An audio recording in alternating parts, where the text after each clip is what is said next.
મિત્રો, Jhalkari TV channel ઉપર આપ સૌનું સ્વાગત છે. આજે આપણી સાથે બે મહાનુભાવ જોડાણા છે. કેબી બાબરિયા, જે નિવૃત્ત સુપ્રિન્ટેન્ડન્ટ કસ્ટમ વિભાગના સુપ્રિન્ટેન્ડન્ટ અધિકારી હતા, અને ભાઈ વિજયભાઈ ચૌહાણ, એ આપણા સામાજિક કાર્યકર્તા છે. ઓબીસી, એસસી, એસટી સમાજના જે સર્વાંગી વિકાસ થાય, સમાજમાંથી અંધશ્રદ્ધા અને કુરિવાજો દૂર થાય, એના માટેના એ સતત કાર્યક્રમો કરતા હોય છે, લોકોને સમજાવતા હોય છે. તો હમણાં એક ઘટના ઘટી ગઈ, આપણે એના વિશે આજ ચર્ચા કરવાના છીએ કે ઉત્તર પ્રદેશની અંદર ઇટાવામાં યાદવ કથાકાર છે, કથાવાચક, એ કથા વાંચતા હતા તો એમનું જે માથું છે ને એ મુંડન કરી નાખ્યું.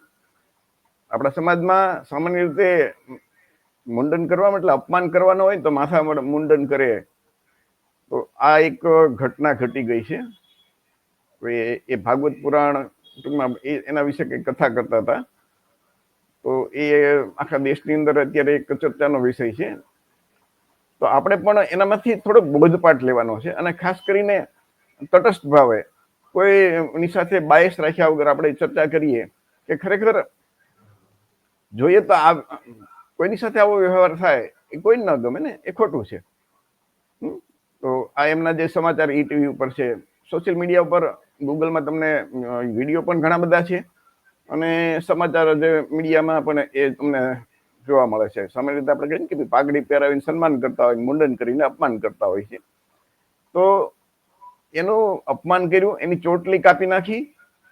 એનું જે આયોજક હતા, ટૂંકમાં એ લોકો એની પાસે પગમાં નાક રગડાવી, માથું આમ માફી માગી, ટૂંકમાં એ ટાઈપનું એનું અપમાન કર્યું. હાર્મોનિયમ તોડી નાખ્યું, એની સાથે આવ્યા હતા એમને મારપીટ કરી. આવા અહેવાલ મીડિયામાં આવે છે.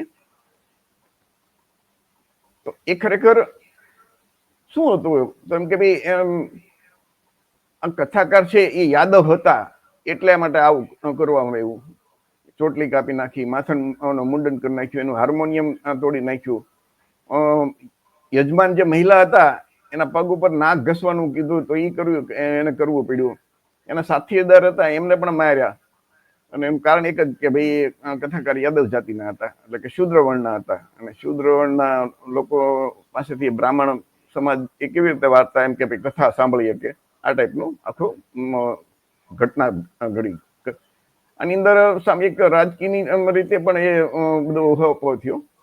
અને જે સમાજવાદી પાર્ટીના જે છે અખિલેશ યાદવ થી માંડીને નાના કાર્યકરો, એ લોકો એસપી ના ફરિયાદ કરે છે, અને એસપી ના આવેદન પત્ર આપવામાં આવે છે. તો તમે જુઓ ને તો આ કથાવાચક નો છે, એના વિડીયો પણ મુંડન કરતા હોય ને તમને જોવા મળશે મીડિયામાં, અને આવેદન પત્ર આપતા હોય પણ છે, આના વિડીયો પણ તમને જોવા મળશે. કથાકારનો આરોપ એવો છે કે ભાઈ પહેલા દિવસે રાત્રે ભોજન કરતી વખતે એને પપ્પુ બુબાઈ એને પૂછ્યું ભાઈ તમારી જાતિ કઈ? એટલે આના જવાબમાં અમને કીધું ભાઈ હું યાદવ જાતિનો છે, અને એના ઉપર કે ભાઈ દલિત હોવાનો પણ આરોપ લગાવ્યો, એવું મીડિયામાં છે. તો પપ્પુ બાબા કહેવા લાગ્યા ભાઈ બ્રાહ્મણોના ગામમાં ભાગવત પાઠ કરવાની હિંમત એક યાદવ કરી કેવી રીતે હાલે? એટલે એને ગુંડાઓએ બળજબથી ગાડીમાંથી બહાર કાઢ્યા અને એનો કુર્તા ફાડી નાખ્યા, દુર્વ્યવહાર કર્યો, લાતો મારી, મુકાઓ માર્યા, અને નાક ઘસવામાં એ થતું. એવી રીતે બધું અપમાન કર્યું. અને એ જે કથાકાર હતા એનું નામ મુકુટમણિ સિંહ યાદવ. એટલે પેલા તો એની ટ્રીમાંથી ચોટલી કાપીને બાદમાં મુંડન કરી નાખ્યું. મીડિયામાં તો એવું પણ આવે છે કે ભાઈ પછી એના ઉપર મૂત્ર એના ઉપર રેડવામાં આવ્યું. આ ટાઈપની વાત છે. ખરેખર જે બ્રાહ્મણોને યાદવજી ઉપર કેમ કે હિન્દુત્વનું ભૂત હતું ને ઉતારી દીધું. યાદવ એટલે શુદ્ર વર્ણના, એ હિન્દુ ધર્મનો ઠેકો લઈને જયારે એ કથા કરે છે તો બ્રાહ્મણો એમ કીધું કે તમારું સ્થાન શું છે એ એમને દેખાડી દીધું.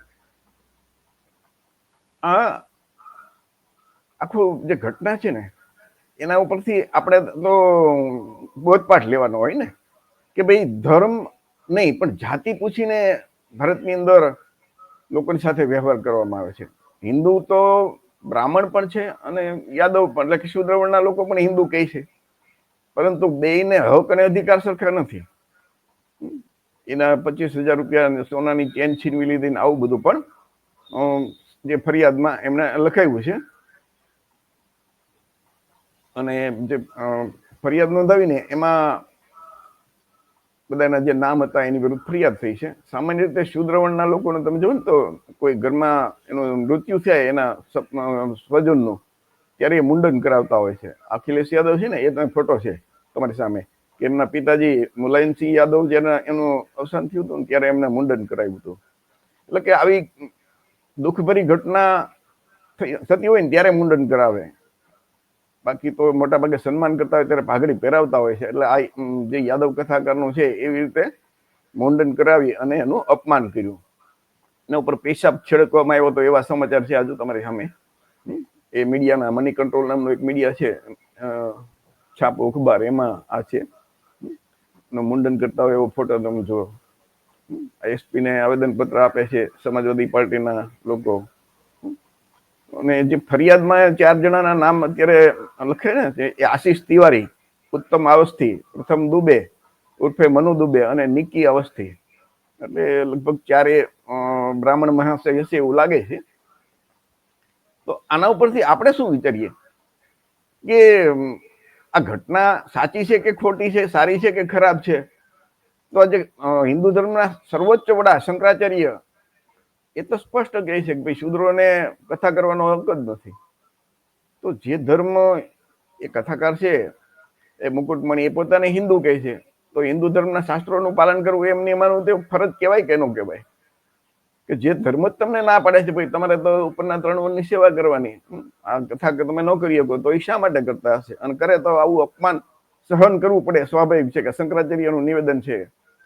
અને હિન્દુ ધર્મના જે શાસ્ત્રો છે ને, એ મોટા થોડાક આપણે નમૂના જોઈએ તો એમાં શું લખ્યું છે એના ઉપરથી આપણને ખબર પડે કે મનુસ્મૃતિ છે તો એમાં આ શ્લોક છે અધ્યાય 1 નો 91 નંબરનો, કે ભગવાને શૂદ્રને એક જ કર્મનો આદેશ આપ્યો છે કે ઉપરના 3 વર્ણની ઈર્ષ્યા વિના સેવા કરવી. આ શૂદ્રનું કામ છે, હિન્દુ ધર્મના શાસ્ત્રો કહે છે.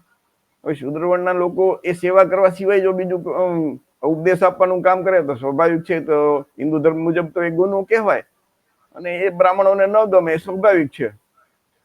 આગળનો એક શ્લોક જોઈને તો કે ભાઈ બ્રાહ્મણની સેવા કરવી, અધ્યાય 10 મનુસ્મૃતિમાં 123 નંબરનો, કે આજે બ્રાહ્મણોની સેવા કરે ને તો શૂદ્ર એ સ્વર્ગ મળી જાય એના માટે સ્વર્ગ મેળવવા માટે આ જ કામ છે. બીજું, બ્રાહ્મણોની સેવા કરવી એ શૂદ્રનું કર્મ છે અને એ શ્રેષ્ઠ કર્મ છે. એ સિવાયનું જો શૂદ્ર બીજું કોઈ કર્મ કરે તો એને ફળ આપતું નથી. અધ્યાય 8 નો જે શ્લોક છે કે ભાઈ શૂદ્ર વર્ણનો કોઈ બ્રાહ્મણ કે દ્વિજ વર્ણના, એટલે કે બ્રાહ્મણ, ક્ષત્રિય કે વૈશ્ય, એને જો આમ ગાળ દે કે તુષ્કારથી કઈ બોલે તો શૂદ્રની દશા ખરાબ, એના મોઢામાં ધગધગતો 10 આંગળીઓનો લોઢાનો સળિયો ખોસી દેવું, એવું આમાં લખ્યું છે મનુસ્મૃતિમાં. પણ માનો કે કોઈ ગાળ દે, કદાચ એ તો સોજા એવું થઈ શકે, સ્વાભાવિક છે. પણ જો શૂદ્ર વર્ણની વ્યક્તિ આ ઉપરના 3 વર્ણને ધર્મનો ઉપદેશ આપે તો રાજાએ એના મોઢામાં તથા કાનમાં કડકડતું તેલ રેડાવવાની આજ્ઞા છે અંદર એ મનુસ્મૃતિમાં. તો હિન્દુ ધર્મના શાસ્ત્રોમાં લખ્યું છે કે બ્રાહ્મણ મહાશયને આ બધો એ લખી નાખ્યું ને એ રાજા પાસે પાલન કરાવરાવે. તો કથાકાર છે, યાદવ કથાકાર, તો સ્વાભાવિક છે કે એને આ કદાચ સહન કરવું પડે. મનુસ્મૃતિનો અધ્યાય 4 61 નંબરનો શ્લોક કહે છે કે ભાઈ શૂદ્ર વર્ણના રાજમાં રહેવાય નહીં. શૂદ્રનું રાજ કરો ને તો એ લોકો બધું એમ કે ભાઈ ધનોત ગામ એનાથી એ નુકસાન જ જાય, એટલે શૂદ્રના રાજમાં રહેવું નહીં, એવું મનુસ્મૃતિમાં. એટલે મોટા ભાગે તમે જોયું ને તો આઝાદથી આજ સુધી બ્રાહ્મણ વાણિયાનું શાસન મોટા ભાગે હોય છે. કે શૂદ્ર હોય તો એ મોટો કે મુખ્યમંત્રી હોય તો એ સેવા ચાકરી જ કરતા હશે, પોતાનું શાસન નથી હોતું. ખાલી મનુસ્મૃતિ નહીં, આ પંડિત, જે બ્રાહ્મણ પંડિત તુલસીદાસે જે રામચરિત માનસ લખ્યું છે ને, એમાં લખ્યું છે કે બ્રાહ્મણ જો શ્રાપ આપે, તમને મારે, કઠોર વચન કહે, કઠોર વચન એટલે કે ગાળો દે, ગમે એવો હોય અજ્ઞાન, પણ એ એની પૂજની નથી. એ પૂજની છે, બ્રાહ્મણ પૂજની છે, ગમે એવો હોય બ્રાહ્મણ પૂજની. અને શૂદ્ર એ ગુણવાન હોય, શીલવાન હોય અને જ્ઞાની હોય તો એ પૂજની નથી. હવે આ કથાકાર છે યાદવ કથાકાર, એ તો રામાયણને માનતા જ હશે ને, તો રામાયણ મુજબ એ માનવું પડે ને કે ભાઈ આવી નથી, શા માટે કથા કરવા જવું? કથા કરો તો તમને લખ્યું જ છે રામાયણમાં કે તમને એક તમારો હક જ નથી. ઋગ્વેદમાં આવું લખ્યું છે, બરોબર છે, કે ભાઈ કોને શું કામ કરવું. તો વેદની અંદર લખ્યું છે, આ તમારી સામે નજર સામે દેખાય છે.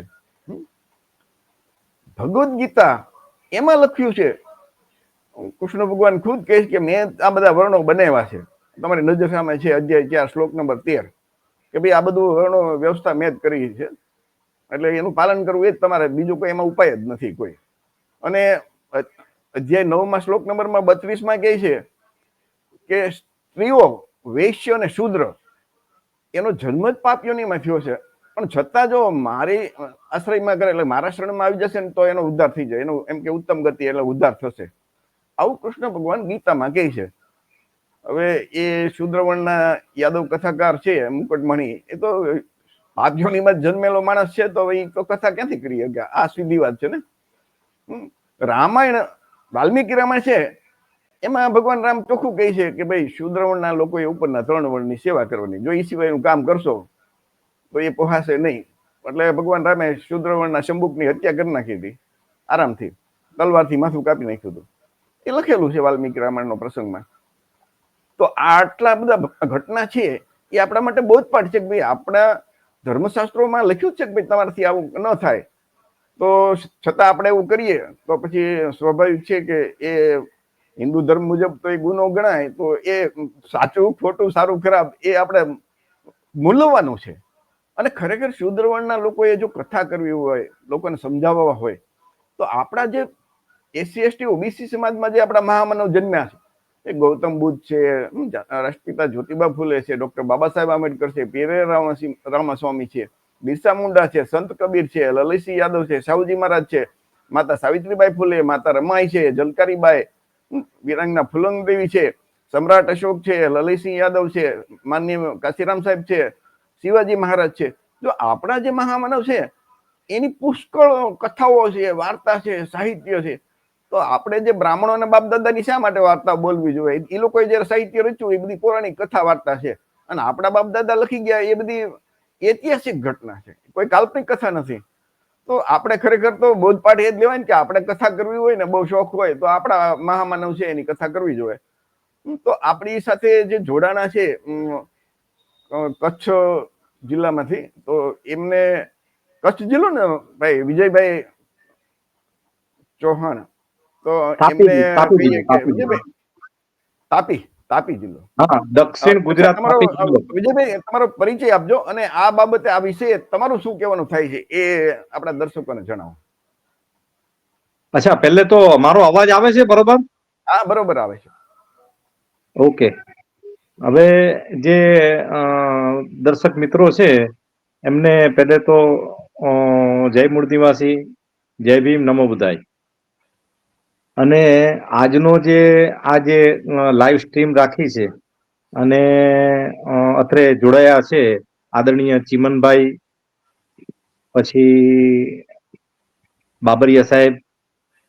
તો જે શરૂઆતમાં જે વાત કરી આદરણીય ચીમનભાઈ એ કે ભાઈ કે હમણાં 2 દિવસ આશરે થયા છે, 2 દિવસ પહેલા ઉત્તર પ્રદેશની અંદર ઇટાવા જે શહેર છે એની નજીક એક ગામ છે, અને ત્યાં એક આહિર યાદવ સમુદાય જાતિના જે કથાકાર, જે લગભગ 15-17 વર્ષથી પોતે કથા કરતા આવ્યા છે એવું એમનું કહેવાનું થાય છે. તો એમને આમંત્રણ આપવામાં આવ્યું હતું ભાગવત કથા કરવા માટે, અને એમણે એ આમંત્રણ સ્વીકારી અને એમને પોતે ભાગવત કથા સંભળાવી. અને પછી પાછળથી જ્યારે આપણા એમના જે લોકોએ બોલાવ્યા હતા એમને કઈ પૂછ્યું, જાતિ પૂછી એમની, તો આમણે ચોખ્ખે ચોખ્ખી જે પોતાની જાતિ હતી એ જણાવી. કારણ કે આ લગભગ ઓછામાં ઓછી ગઈકાલથી લઈને કે મેં નહીં તો લગભગ 7-8 અલગ અલગ જે આપણે યુટ્યુબ ચેનલ છે એના માધ્યમથી આ બધી જાણકારી મળી. તો એમણે કોઈ એવી પોતાની જાતિ છુપાવી હોય એવું કંઈ કીધું નથી, એમણે જે સ્પષ્ટ છે તે જ વાત કરી.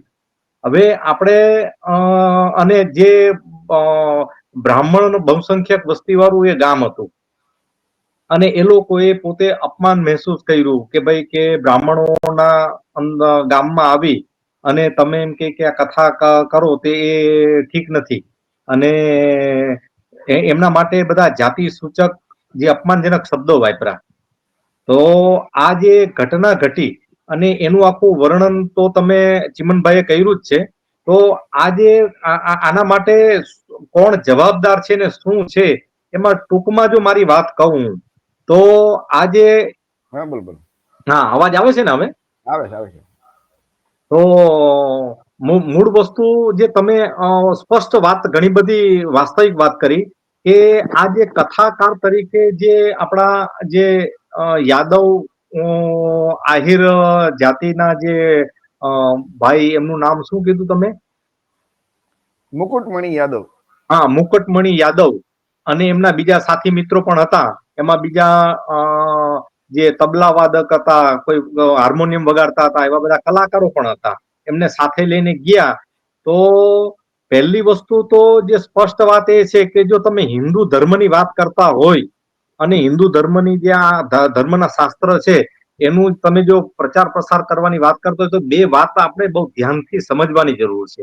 પ્રથમ એક તો જે ભાગવત ગીતાની વાત કરીએ કે મનુસ્મૃતિ હમણાં તમે જે બતાવી, તો મનુસ્મૃતિ આધારે પણ આપણે વાત કરીએ. હિન્દુ ધર્મના જે કોઈ શાસ્ત્ર ગણવામાં આવે છે એને જો આપણે ધ્યાનમાં રાખીએ ને એની અંદર જે વાત બતાવી છે અને એનું મહત્વ સમજાવ્યું છે, એના આધારે તો તમે જે કીધું એ સ્પષ્ટ જ છે કે ભાઈ કે આ જે કહેવાતા જે હિન્દુ સમાજના જે લોકો છે એને 4 વર્ણમાં વિભાજિત કરવામાં આવ્યા છે: બ્રાહ્મણ, ક્ષત્રિય, વૈશ્ય અને શુદ્ર. અને જે બીજા લોકો જે છે જેને અછૂત તરીકેનો વ્યવહાર કરવામાં આવ્યો એને વર્ણ બાહ્ય એટલે આઉટકાસ્ટ જેને કહેવાય, અને અનટચેબલ્સ કહેવામાં આવે છે. અને બીજા જે જંગલોમાં જે રહેવા માટે મજબૂર કર્યા એ જે સમુદાય છે, જેને અત્યારે આપણે શેડ્યુલ ટ્રાઇબ ભારતીય સંવિધાનના પ્રમાણે કહીએ, અને આદિવાસી લોકો છે. તો આ જે વ્યવસ્થા પ્રમાણે જોવા જાય, વર્ણ વ્યવસ્થા પ્રમાણે, અને આપણે જે હિન્દુ ધર્મ કહીએ છીએ, તો પ્રથમ તો હું પેલી ચોખવટ એ કરી દઉં કે આ જેટલા કહેવાતા હિન્દુ ધર્મના શાસ્ત્રો છે એમાં હિન્દુ નામનો શબ્દ ક્યાંય છે પણ નહીં. એટલે આને જે આપણે હિન્દુ ધર્મ કહીએ છીએ તેને પણ આપણે સમજવાની જરૂર છે. ખરેખર તો એને ચાતુર્વર્ણ્ય ધર્મ કહેવામાં આવ્યો છે, વર્ણાશ્રમી ધર્મ કહેવામાં આવ્યો છે, ચાતુર્વર્ણ્ય બ્રાહ્મણ ધર્મ પણ ઘણા લોકો કહે છે. તો આ જે આનું નામ હિન્દુ ધર્મ તો ખરેખર પહેલે હતું જ નહીં. અને આ હિન્દુ, જો એનું નામ હિન્દુ ધર્મ હોય તો પછી હિન્દુ શાસ્ત્ર જે કહેવાતા હિન્દુ શાસ્ત્રની અંદર તો ક્યાંક તો એનો ઉલ્લેખ હોય કે નહીં, પણ ક્યાંય છે નહીં. હવે આ એક આડ વાત થઈ. મૂળ વાત જે એ છે કે જેને શુદ્ર કીધા છે એમાં તમે તો હમણાં જે ભાગવત ગીતાના શ્લોક પણ ઘણા બતાવ્યા, અને આપણા મનુસ્મૃતિ આધારે પણ શુદ્રનું કર્મ શું છે, એમનું સ્થાન શું છે, એ તમે સ્પષ્ટ બતાવ્યું. તો જો જ્યારે તમે ધર્મશાસ્ત્રની વાત કરો છો ત્યારે જે લોકોને એ વર્ણ વ્યવસ્થા અનુસાર શુદ્ર તરીકેની ઓળખ આપવામાં આવી છે, તો એમણે ખરેખર તો પોતાના જે ધર્મ એટલે પોતાનું જે ફરજ જે બતાવી છે, કર્મ એને શું કર્તવ્ય કરવાનું છે, એ અનુસાર તો એમણે આ જે 3 વર્ણ છે, જે દ્વિજ જેને કહેવાય બ્રાહ્મણ, ક્ષત્રિય અને વૈશ્ય, એની આપણે સેવા જ કરવાની હોય. કોઈ પણ અભિમાન રાખ્યા વગર, ઈર્ષાવૃત્તિ રાખ્યા વગર, એવું સ્પષ્ટપણે લખેલું છે. તો આ જે મુગટમણિ યાદવજી જે છે એમણે જો આ હિન્દુ ધર્મશાસ્ત્ર નો આટલો અભ્યાસ કર્યો હોય તો એમને ખ્યાલ હોવો જોઈએ કે ભાઈ કે આ હિન્દુ ધર્મશાસ્ત્ર અનુસાર તો પછી એને તો આ ધર્મશાસ્ત્ર જે બ્રાહ્મણોનું કૃત્ય છે તો એને કરવું નહીં જોઈએ. હવે વાત બીજી કરું અહીંયા કે ભાઈ કે એ ધર્મશાસ્ત્ર પ્રમાણે નહીં કરી શકાય એનાથી, પણ જયારે ભારતીય બંધારણની વાત કરીએ, એ 26 જાન્યુઆરી 1950માં જે ભારતીય બંધારણ અમલમાં આવ્યું છે, તો એની કલમ 13 પ્રમાણે આવા જે કોઈ ધર્મશાસ્ત્રોના આદેશો છે તેને ખારીજ કરવામાં આવ્યા છે. કારણ કે ભારતીય સંવિધાન અનુસાર અત્યારે આખો આ દેશનું તંત્ર ચાલી રહ્યું છે. તો પોતાને જે કંઈક કયો ધર્મનો પ્રચાર કરવો અને શું છે એ અધિકાર છે. એટલે મને લાગે છે કે આ જગ્યાએ બે વિરોધાભાસી વાત આવે છે. એક બાજુ ભારતીય સંવિધાન એમને અધિકાર આપે છે અને એક તરફ આજે ધર્મશાસ્ત્ર છે, ભાગવત ગીતા છે કે મનુસ્મૃતિ છે, એના આધારે તો એ સ્પષ્ટ એમને નિષેધ જ છે કે ભાઈ કે તમે શુદ્ર વર્ણના છો અને તમારે આ બ્રાહ્મણનું કૃત્ય છે તમારે કરાય નહીં. હવે આ જે વિરોધાભાસી જે પરિસ્થિતિ છે એમાં વિવેકનો ઉપયોગ કરવો પડે આપણે કે ખરેખર એને શું કરવું જોઈએ અને શું નહીં કરવું જોઈએ. હવે પોતાને જે લોકો હિન્દુ માને છે તો ખરેખર તો આપણે ચિમનભાઈ કે ઘણી બધી વાત આપણે સમજવાની જરૂર છે કે ભાઈ કે તથાગત બુદ્ધ જયારે પોતાની વાત કહેતા ત્યારે સ્પષ્ટ કહેતા કે હું કહું તે તમે મારી વાત સાંભળો અને તમારા તર્ક અને વિવેકનો ઉપયોગ કરો.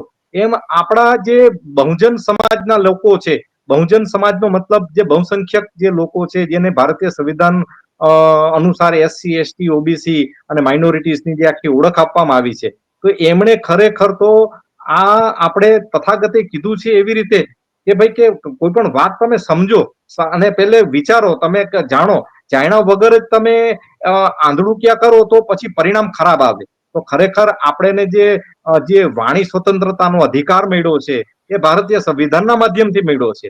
અને જ્યારે જે શાસ્ત્રનું તમે પ્રચાર પ્રસાર કરવાનું કામ કરી રહ્યા છો એ શાસ્ત્ર તમારા ઉપર પ્રતિબંધ મૂકે છે, તો આ તો વિરોધાભાસી પ્રવૃત્તિ કહેવાય.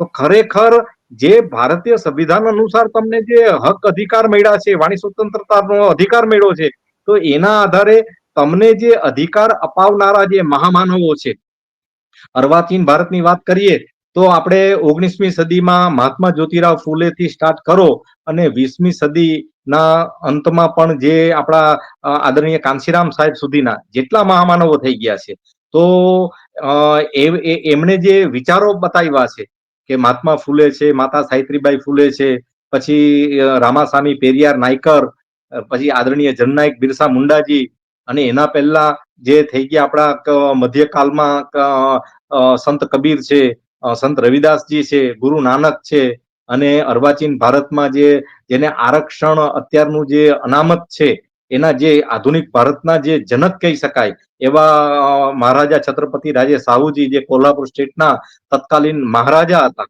તો આવા જે મહામાનવો છે, તો આ બાબતની લોકોને જાણકારી આપવા માટે તમારા જ્ઞાનનો ઉપયોગ કરો.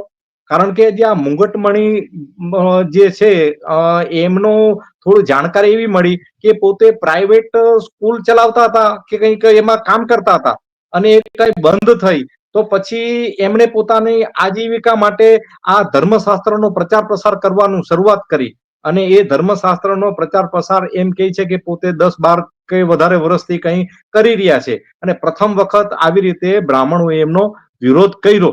હવે બ્રાહ્મણો એમના ધર્મશાસ્ત્રો પ્રમાણે મને લાગે છે કે સાચા છે કે ધર્મશાસ્ત્ર પ્રમાણે ભાઈ શુદ્ર જે વર્ણની અંદર આવનારી જાતિઓ છે એને ખરેખર તો એને જે શાસ્ત્રમાં બતાવેલું કામ છે તે જ કરવું જોઈએ. જો તમે ધાર્મિક પોતાને માનતા હોય તો હકીકતની અંદર જો પોતાને તમે અત્યારે લોકતંત્રની અંદર જે ભારતીય બંધારણ છે અને એ અનુસાર તમે જો પોતાને એક સ્વતંત્ર ભારતના નાગરિક તરીકે, એક ભારતીય તરીકે જો સમજતા હોય તો તમારે આ જે અસમતાવાદી ક્રમિક અસમતા આધારિત જે આ વર્ણ વ્યવસ્થા છે, જાતિ વ્યવસ્થા છે, એનો તમારે ઇનકાર કરવો જોઈએ. એટલે આપણે ખરેખર તો તર્ક અને વિવેકનો ઉપયોગ કરી કે આપણા મહામાનવોએ જે ખરા અર્થમાં લોક કલ્યાણકારી મહામાનવો છે એને શું કહ્યું છે એ આપણે સમજવાની જરૂર છે.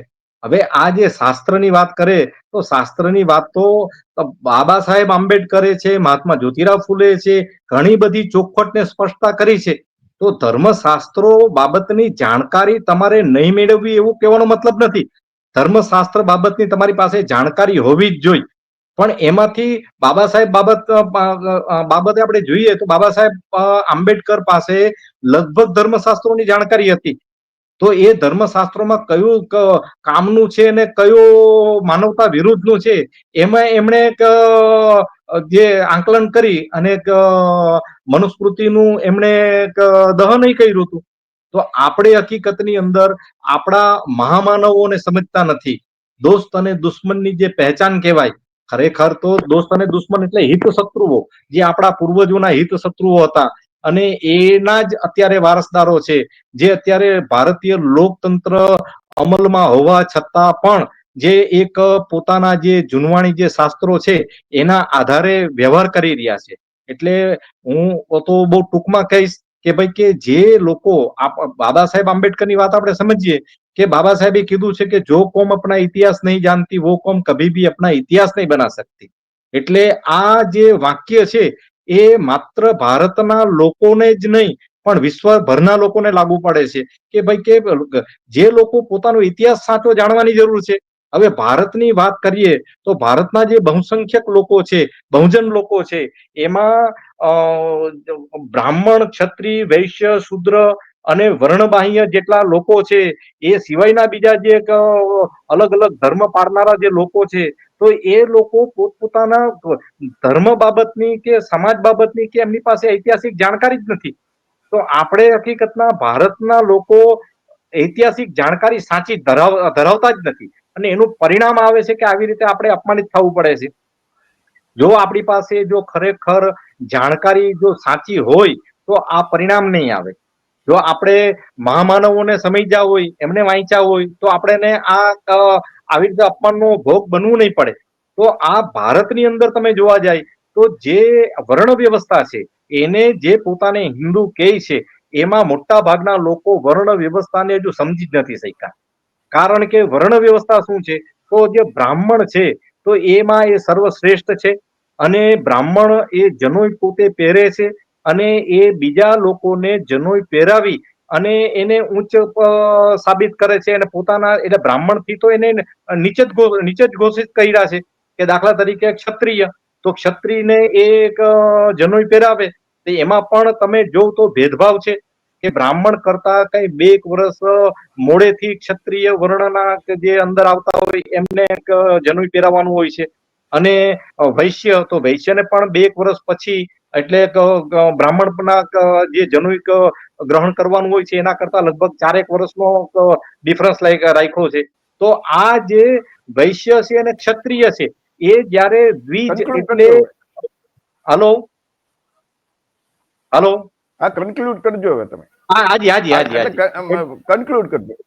Yes yes yes. એટલે કહેવાનો મારો ભાવાર્થ એ થાય છે કે આપણે કોઈનો પણ વિરોધ કરવો, ચિમનભાઈ, કે કોઈનું સમર્થન કરવું, તો એના માટે આપણી પાસે બેઝિક જાણકારી હોવી જોઈએ. તો આ જે પોતાને હિન્દુ કેવડાવનાર લોકો છે, એ પછી ચાહે ક્ષત્રિય હોય, ચાહે વૈશ્ય હોય, કે ચાહે શુદ્ર હોય, કે પછી વર્ણબાહ્ય લોકો હોય, એની પાસે ખરા અર્થમાં આ બાબતની જાણકારીનો અભાવ છે, સાચી જાણકારીનો અભાવ છે. એટલે દાખલા તરીકે હું મારી વાત એક મુદ્દો મૂકી અને પૂર્ણ કરું છું કે જે શુદ્ર વર્ણની અંદર આવનારી જેટલી જાતિઓ છે, તો મોટે ભાગે શુદ્ર વર્ણની અંદર જે જાતિઓ આવે છે એમાં મોટા ભાગની જાતિઓની અત્યારે ભારતીય બંધારણ પ્રમાણે ઓબીસીની ઓળખ આપવામાં આવી છે.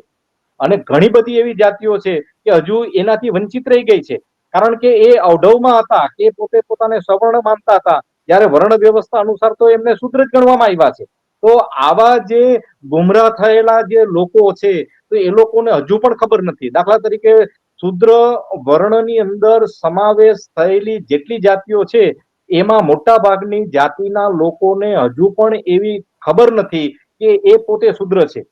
આમાં સમસ્યા એ છે કે જે લોકોને વર્ણ બાહ્ય રાખવામાં આવ્યા છે, જેની સાથે અછૂતપણાનો વ્યવહાર કરવામાં આવ્યો છે, એવા જે અછૂત ગણાતા ભૂતકાળના જે વર્ણબાહ્ય લોકો છે, જેને ઓળખ ભારતીય બંધારણ પ્રમાણે શિડ્યુલ કાસ્ટ આપવામાં આવી છે, આવા લોકોને મોટા ભાગના જે વર્ણ વ્યવસ્થા અનુસારના શૂદ્ર છે એ પોતે શૂદ્ર માને છે પેલા લોકોને, જે ખરેખર વર્ણ બાહ્ય લોકો છે.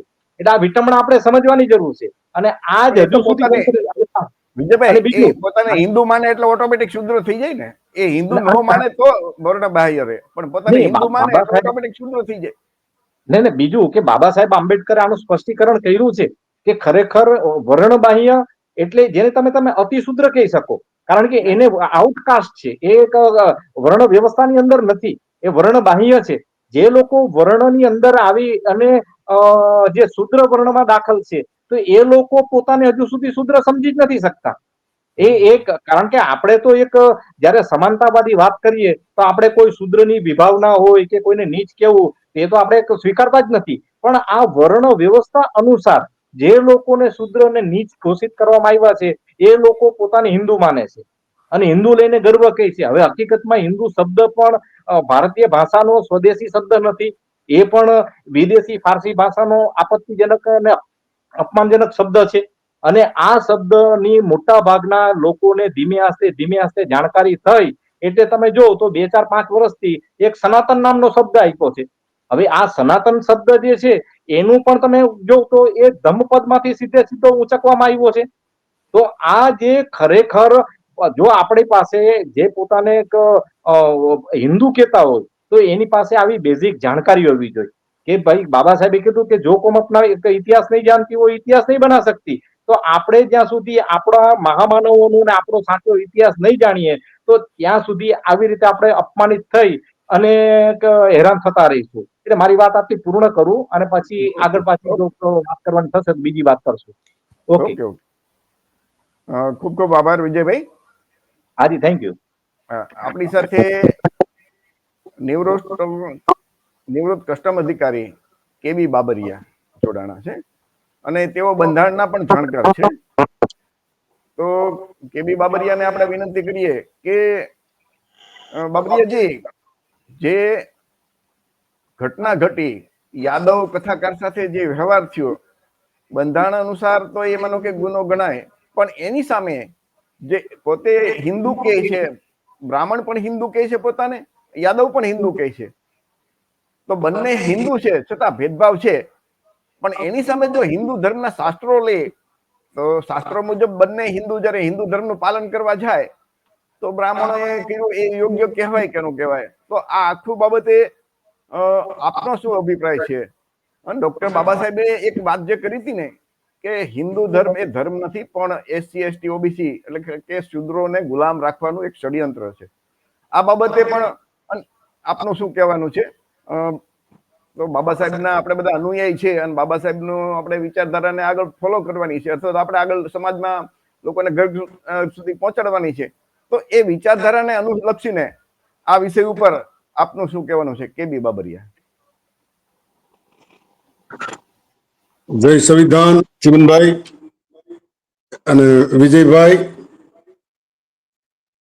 આ જે પ્રશ્ન જે છે એ બ્રાહ્મણોએ એવો સવાલ ઉઠાવ્યો છે કે મુકુટમણિ યાદવ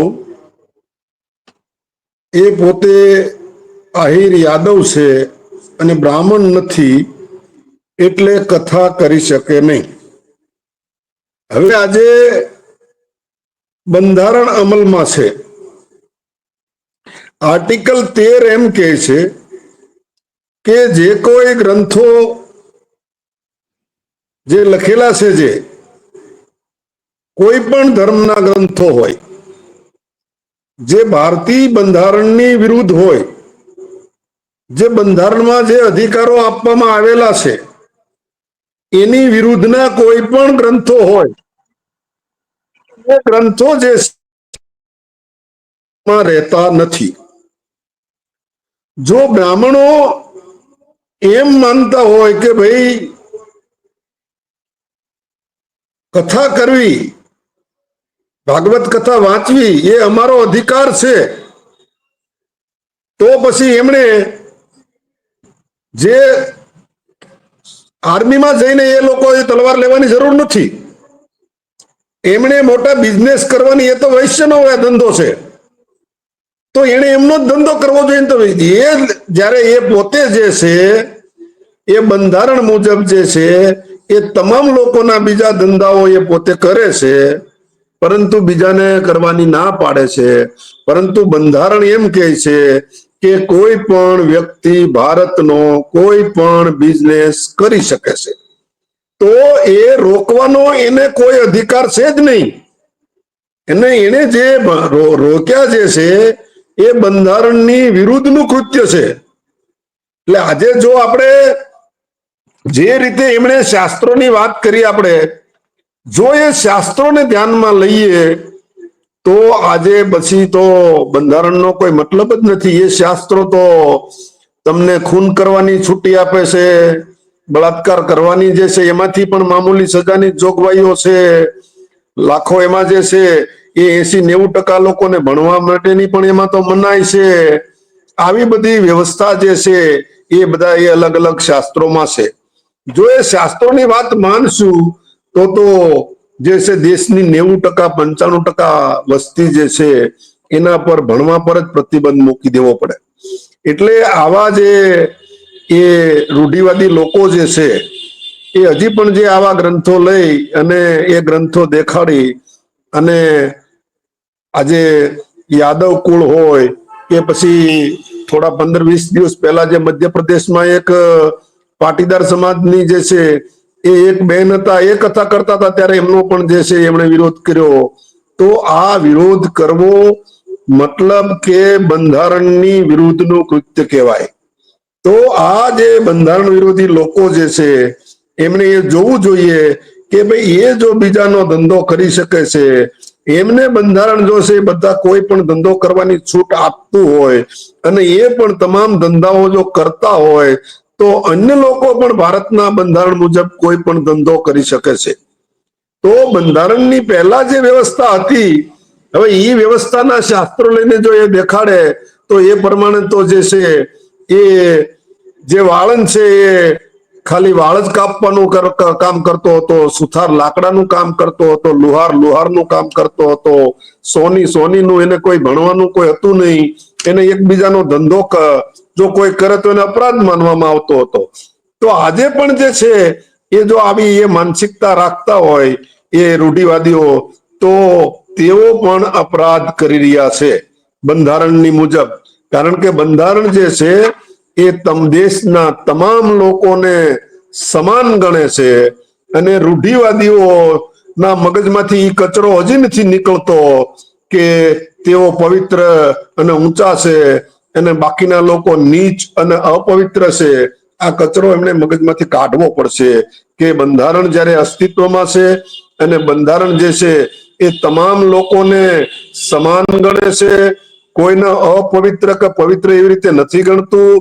તમામ લોકો સમાન છે, તમામ લોકોને સમાન અધિકાર છે, તમામ લોકોને કોઈ પણ શાસ્ત્ર વાંચવાનો બોલવાનો, અત્યારે કોઈ એવા શાસ્ત્રો નથી હાલતા, અસ્તિત્વમાં નથી બંધારણ ના આવવાથી કે ભાઈ તમે કોઈ શ્લોક બોલો એટલે તમારી જીભ કાપી નાખવાની કે તમે શ્લોક સાંભળો તો તમારા કાનમાં શીશુ રેડવું, એ કોઈ શાસ્ત્રો અત્યારે બંધારણના આવવાથી અસ્તિત્વમાં નથી. તો આવા શાસ્ત્રો લઈ અને આ રૂઢિવાદીઓએ જે છે એ આવી રીતે જે અપમાન કરવું જોઈએ નહીં. એટલે મુકુટમણિ યાદવ કથાકારનું જે અપમાન કર્યું છે એ ઘટનાને હું વખોડું છું અને યાદવ સમાજને પણ કહું છું કે તમારામાં પણ જો સ્વાભિમાન હોય તો તમારે પણ એનો વિરોધ કરવો જોઈએ. બાબા સાહેબે જે છે એ આત્મસન્માન અને સ્વાભિમાનથી જીવવા માટે આખી જિંદગી જે છે એ ખર્ચી અને તેઓએ આખી જિંદગી જે છે એ આત્મસન્માન માટે અને સ્વાભિમાન માટે લડતા રહ્યા. તો ત્યારે જ્યારે આવી રીતે કોઈ અપમાન કરે તો એનો વિરોધ કરવો જોઈએ અને તો જ જે છે એ આવો અપમાનની ઘટનાઓ જે છે એને રોકી શકાય. સિમનભાઈ, હજી એક તમને વધારે સવાલ પૂછું કે હિન્દુ ધર્મના તમામ શાસ્ત્રોમાં ફક્ત બ્રાહ્મણ શ્રેષ્ઠ છે, તો હિન્દુ ધર્મને ક્ષત્રિય વૈષ્ણવની આપણે વાત જવા દઈએ, શૂદ્રો માટે તો બાબા સાહેબ એમ કીધું છે, હિન્દુ ધર્મનું તત્વજ્ઞાન નામનું જે બાબા સાહેબનું પુસ્તક છે ને, જે ભારત સરકાર અને ગુજરાત સરકારે પણ એનું પ્રકાશિત કર્યું છે, એમાં 2 લાઈનની અંદર બાબા સાહેબ લખ્યું કે હિન્દુ ધર્મનું તત્વજ્ઞાન એ છે કે તે બ્રાહ્મણ માટે સ્વર્ગ સમાન છે અને શૂદ્રો માટે નરક સમાન છે. મતલબ જે ધર્મની અંદર બધા મોટાભાગના શાસ્ત્રોમાં શૂદ્રોને હલકા વર્ણના, નીચ, નાલાયક, અધમ જાતિના અને અધિકાર વંચિત કહ્યા છે, અને છતાં જો શૂદ્ર વર્ણના લોકો પોતાને હિન્દુ ધર્મનો ઠેકો લઈને દોડતા હોય અને હિન્દુ છોડવો નથી ધર્મ, તો એના માટે શું આપનું કહેવું છે? બાબા સાહેબે તો કીધું કે ભાઈ તમે જ્યાં સુધી હિન્દુ ધર્મમાં પડ્યા રહેશો ત્યાં સુધી તમારો ઉદ્ધાર નથી, એટલે તેમણે 14 ઓક્ટોબર 1956 ના રોજ આપણા લોકોને બૌદ્ધ ધર્મની દીક્ષા આપી અને પોતે પેલા બૌદ્ધ બન્યા, પછી આપણા લોકોને બૌદ્ધ ધર્મની દીક્ષા આપીને બાકીના લોકોને બૌદ્ધ ધર્મ સ્વીકારવા માટે એમણે આદેશ આપ્યો. તો આ બાબતે આપનું શું કહેવું છે? જે જાતિ વ્યવસ્થા જે છે એ બ્રાહ્મણોએ બનાવેલી છે, અને એ જાતિ વ્યવસ્થા જે છે એ જાતિ વ્યવસ્થાને ખતમ કરવા માટે બાબા સાહેબે આખી જિંદગી પ્રયત્નો કર્યા. અને જયારે 1936 થી લઈને 56, 20 વર્ષ સુધી જયારે એમણે આ જાતિવાદ જે છે એને ખતમ કરવાની વાત કરી, જાતિઓને જે છે એને તોડવાની વાત કરી, તો જ્યારે રૂઢિવાદીઓ એના માટે જો તૈયાર ના થયા તો બાબા સાહેબે જે છે એ હિન્દુ ધર્મને છોડવાનો જ નિર્ણય લીધો કે જે ધર્મમાં મને નીચ બનાવીને રાખવામાં આવતો હોય તો એ ધર્મમાં હું શા માટે રહું, અને જે ધર્મની સાથે રહેવાથી મારા કપાળ પર જો અછૂતનું લેબલ લાગેલું રહેતું હોય તો હું એ અછૂતનું લેબલ શા માટે લગાડીને જીવું. એટલે એમણે જે છે એ એવો ધર્મની જે છે એ પસંદ કર્યો કે જેની અંદર કોઈ જાતિઓ જ નથી, ફક્ત માણસ જ જાતિ છે. એટલે એમણે જે ભારતની અંદર જે ધર્મની સ્થાપના થઈ, જે ભગવાન બુદ્ધનો ધર્મ જે છે, તથાગત બુદ્ધ, એ ધર્મ એ માર્ગ એમણે અપનાવ્યો. અને એમણે એક જે જાતિવિહીન સમાજ જે છે એ એમને જે બનાવવાનું એમનું જે સપનું હતું કે ભારતની અંદર તમામ લોકો જે છે એ નાત જાતના વાળાઓ ભૂલી અને તમામ માણસ બનીને, એક બનીને ભાઈચારો નિર્માણ કરે, અને એ ત્યારે જ શક્ય છે જ્યારે તમે બૌદ્ધ બનો. એટલે બાબા સાહેબે જે છે એ છેલ્લે જે છે એ આ જાતિવાદમાંથી છુટકારો મેળવવા માટે આ ઊંચ નીચની જે ભેદભાવની જે રીતિ રિવાજો જે છે એને દૂર કરવા માટે એમણે જે છે એ બૌદ્ધ ધર્મને જે છે એ અપનાવ્યો. અને આજે એ બૌદ્ધ ધર્મ જે છે એ ભારતમાં જ જે ધર્મનો જન્મ થયો છે, અને આખી દુનિયામાં આજે એ પ્રસરેલો છે. નરેન્દ્ર મોદી સાહેબ, આપણા વડાપ્રધાન સાહેબ પણ વિદેશમાં જાય છે ત્યારે ભારતને જે છે એ બૌદ્ધની જરૂર છે, બૌદ્ધ ધર્મની જરૂર છે.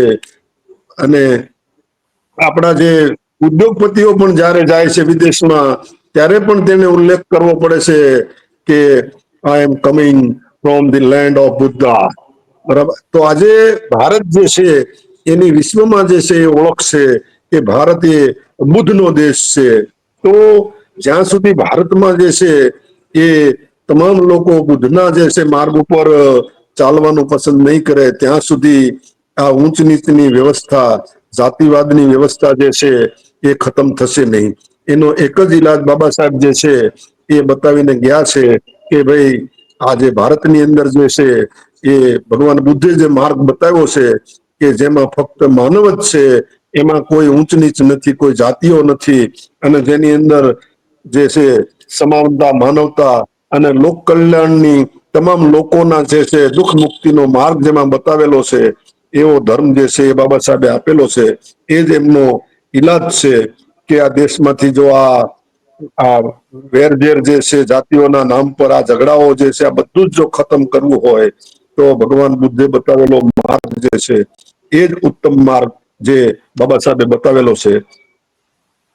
જીવનભાઈ, એક સવાલ છે કે ડોક્ટર બાબા સાહેબ આંબેડકરના બંધારણ મુજબ અત્યારે દેશ ચાલે છે, પરંતુ તમે જુઓ તો ભારતના જે સૌથી ઊંચા પદ ઉપર છે બેઠા, વડાપ્રધાન હોય, રાષ્ટ્રપતિ હોય, ઉદ્યોગપતિ હોય, ફિલ્મ અભિનેતા હોય કે તમે સેલિબ્રિટી હોય, તો શંકરાચાર્યના પગે લાગતા હોય, અથવા તો હિન્દુ ધર્મના સૌથી મોટા વડા છે એમના દર્શને જતા હોય, અને હિન્દુ ધર્મના સૌથી મોટો ઠેકેદાર એમ નામ કે કોણ, તો કે ભાઈ શંકરાચાર્યજી.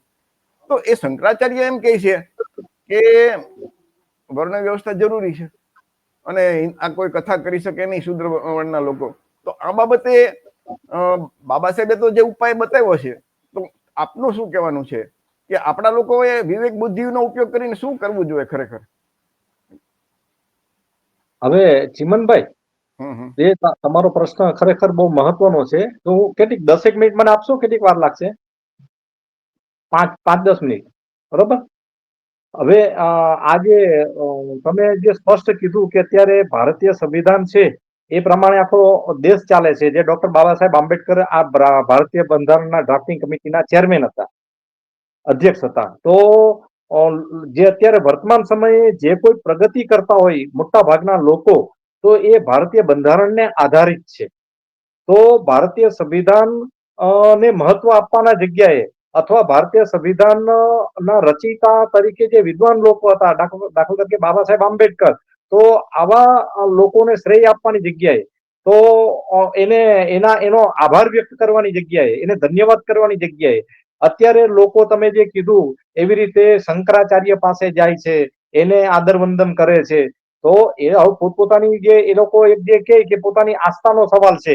હવે હકીકતમાં આસ્થાની જગ્યાએ છે, પણ એક તર્ક અને વિવેકની વાત તમે આગળ કરી, તો આપણે ખરેખર આ બાબતે થોડીક જાણકારી મેળવવાની જરૂર છે.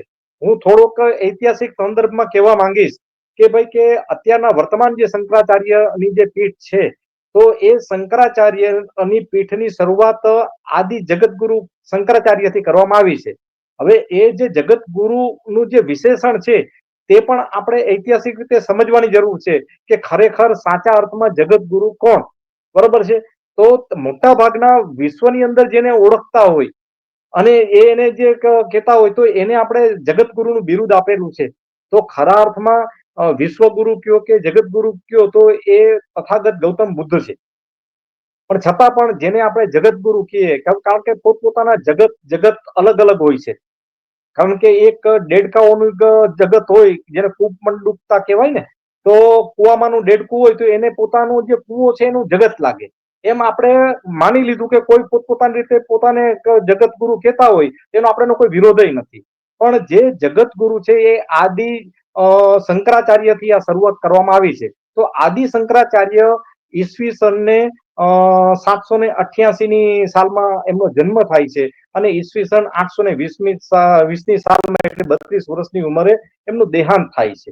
તો હવે આ સમયગાળો તમે જોવો તો ભારતની અંદર પ્રથમ જે સિંધ પ્રાંત ઉપર જે હુમલો થયો, તો એ જે અંતિમ જે બ્રાહ્મણ રાજા હતા દાહિરને હરાવીને મોહમ્મદ બિન કાસમ જે પોતે અહીંયા શાસન સંભાળે છે, તો એનો સમયગાળો તમે જો તો ઈસવીસન 712ની સાલનો આવે છે.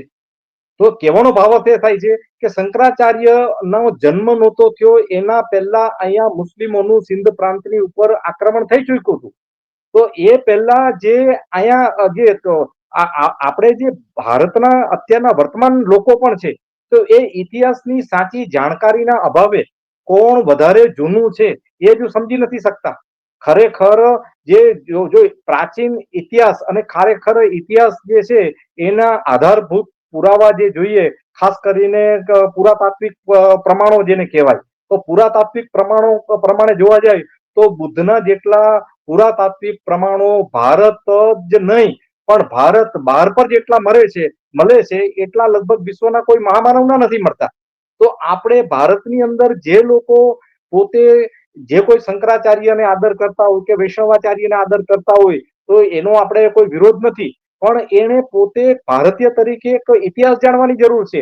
ભાઈ ઘણી વખત એવું બને છે કે ઇતિહાસની સાચી જાણકારીના અભાવમાં પોતાના સાચા મહામાનવોની ઉપેક્ષા કરી અને જે પોતાના મહામાનવોના જે હિતશત્રુઓ છે એને ઘણી વખત ઘણા લોકો આદર આપતા હોય છે. તો આ સાચી જાણકારીનો અભાવ છે. તો ખરેખર શંકરાચાર્યને તમે કીધું કે ભાઈ શંકરાચાર્યને આદર આપવા જાય, તો શંકરાચાર્યને આદર આપવા જાય એનું કારણ શું છે કે એને એમ કે શંકરાચાર્ય એટલે બહુ જૂનામાં જૂના, મોટા ભાગના લોકોને એમ હજુ ખબર જ નથી કે ભાઈ કે હજારો વર્ષ જૂનાની વાત કરે.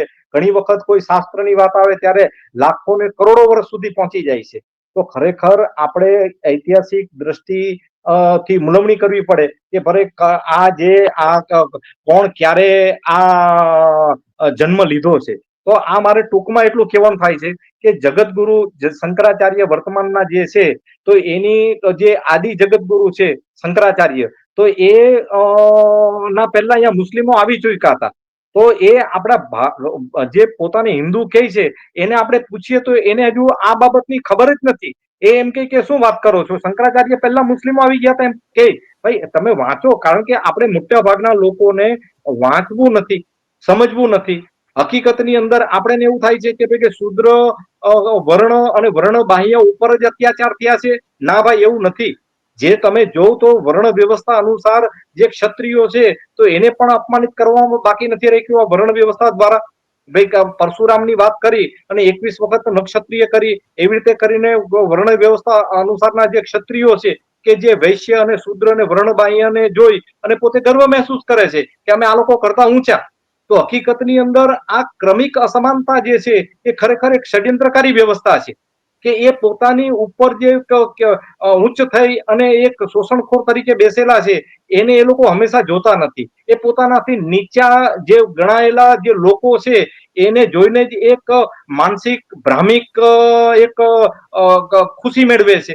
તો ખરેખર જ્યાં સુધી આપણે સાચો ઇતિહાસ નહીં જાણીએ ત્યાં સુધી આપણને ખબર નહીં પડે. એટલે મૂળે મારી વસ્તુ કહેવાનું એ જ થાય છે કે બાબા સાહેબ આંબેડકરે ઘણા બધા શાસ્ત્રો કે પુસ્તકો જે લેખા છે એનું અધ્યયન કરવાની જરૂર છે. તો પછી આપણને ખબર પડે કે ભાઈ કે આ ભારતની અંદર જેટલા લોકો છે એના મૂળ પુરુષ તરીકે જો કોઈ હોય કે એનો કોઈ મૂળ ધર્મ હોય તો એ ખરેખર બૌદ્ધ જ છે. કારણ કે એના પ્રમાણો મળી રહ્યા છે અત્યારે.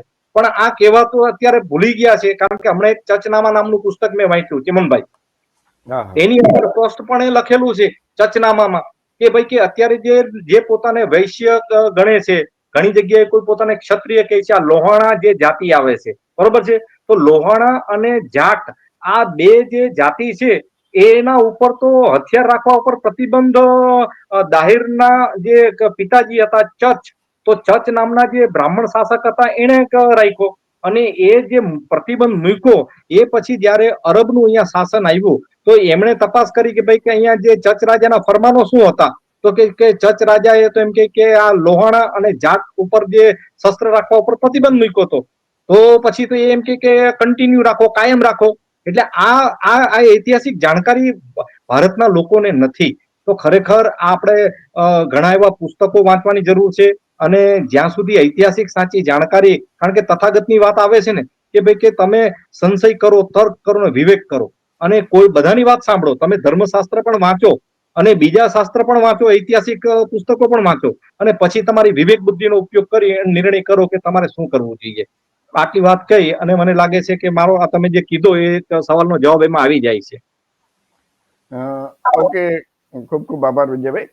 તો મિત્રો, આપણે આ વિષય ઉપર કે ભાઈ યાદવ કથાકાર મુકુટમણિસિંહ યાદવ એમની સાથે જે વ્યવહાર અવાજ થોડો ઘોંઘાટ આવે છે. અચ્છા, ઓકે.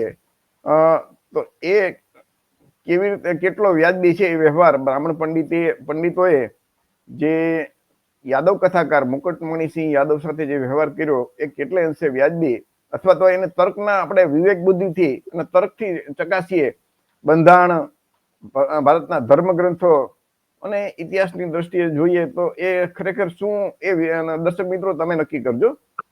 આજે આપણો પ્રયાસ એ જ છે કે જે ધર્મની અંદર શુદ્રવર્ણના લોકોને હલકા વર્ણના, નીચ નાલાયક કે અધમ જાતિના કહે છે, છતાં શુદ્રવર્ણના લોકો એ ધર્મની અંદર શા માટે પીડા રહેતા હશે એ સમજાતું નથી, જે ડોક્ટર બાબા સાહેબના શબ્દો છે.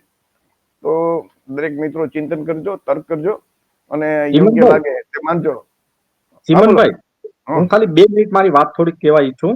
હા, બોલો.